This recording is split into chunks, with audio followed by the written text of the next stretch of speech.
আমরা যখন ফেসবুকে ফেসবুক প্রোফাইল পোস্ট করি অথবা ফটো পোস্ট করি, আমরা যাই পোস্ট করি না কেন তখন তারা কমেন্ট করে, কেউ ফ্রেন্ড অথবা কমেন্ট করতে পারে বা অন্য পাবলিকে কমেন্ট করতে পারে, কমেন্ট করতে পারে। সেই ক্ষেত্রে কিন্তু এই নোটিফিকেশনগুলো আপনার চলে আসবে, সেই ক্ষেত্রে আপনার এটা বিরক্তির কারণ হয়ে যেতে পারে।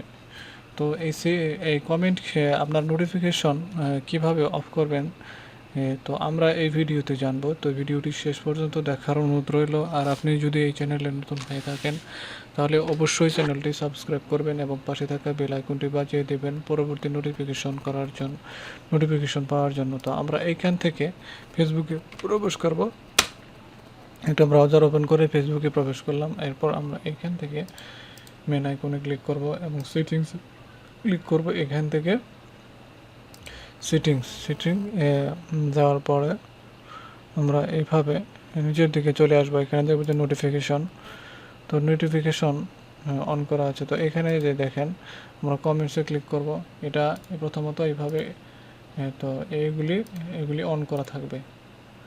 তো এইভাবে অন করা থাকবে। তো আমরা এটা এইভাবে অফ করে দেব। তো আমাদের কাজ এখানে শেষ হয়ে গেছে। তো ভিডিওটি শেষ পর্যন্ত দেখার জন্য আপনাদেরকে ধন্যবাদ জানাচ্ছি। আর চ্যানেলটিতে এখনও সাবস্ক্রাইব না করে থাকলে চ্যানেলটি অবশ্যই সাবস্ক্রাইব করুন।